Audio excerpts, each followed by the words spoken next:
ออกจ้าทุกคนมาออกไป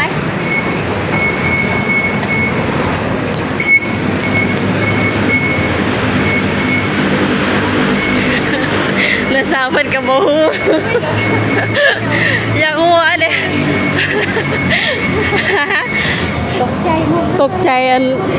จประตูเปิดบ่ประตูเปิดวับแล้วประตูเปิดวับแล้วตกใจครั้งแรกของกันนาซาวแล้วก็ชาวบุไทยก็มา2-3เธอแล้วก็ยังตื่นเต้นอยู่ตื่นเต้นบ่หายเลย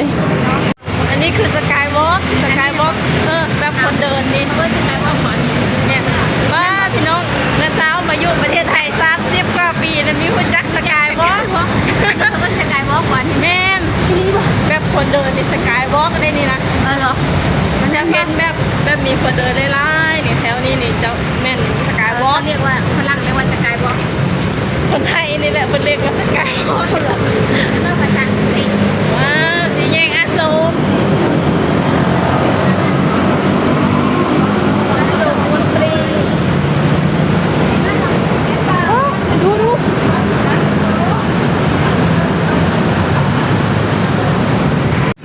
ว้าวน้าสาวกะมาอยู่เมืองไทยก็ไม่ได้เวลาไปเที่ยวไม่เคยได้มาที่เพิ่มแม่รถมันยังติดกับพี่น้องอันนี้แหละคือสีแยกอโศกนั่นแม่นรถกันหลายไปสวยงามมันอยู่เมืองนอกแล้วมันก็ระทึกแม่นบ่ต้องไปต่างประเทศเลยมาประเทศไทยมีครบกว่าเขาต่างประเทศอีกน้าสาวเห็นน้าสาวว่าอันนี้ต่างประเทศบ่น้าสาวอ่ะแม่น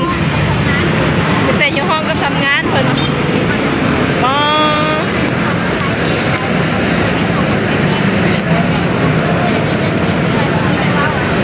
แม่นบ่ได้แซงแกงเว้าเนาะเว้าจากใจจริงๆมึงเนี่ยคนเดินข้ามนะคำมาลายนะมีระเบียบวินัยเนาะอยู่ประเทศไทยดีมากแม่นมาเดินรถกันนะรถแม่ถึงแม่รถชิลายก็เป็นระเบียบเนาะ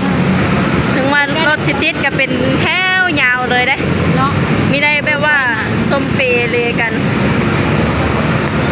สวยงามนี่คือประเทศไทยสะอาดงามตาพร้อมมึงเนี่ยนี่สกายวอล์กนี่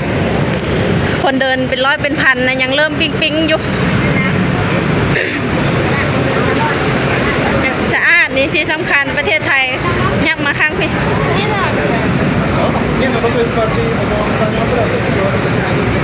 น้าสาวเพิ่นมาอยู่หลายปีแต่เพิ่นบ่เคยไปข้างนอกเพิ่นมาเห็นประเทศไทยเพิ่นมาเห็นอันอาโศกเนี่ยเพิ่นก็ยังตื่นเต้นเลยพี่น้อง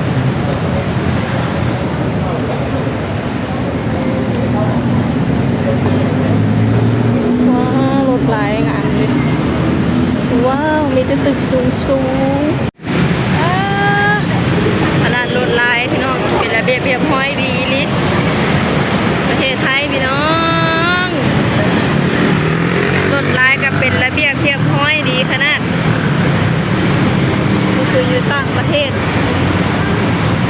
อยู่ประเทศไทยมีครบจบทุกอย่างเจริญรุ่งเรืองก้าวหน้า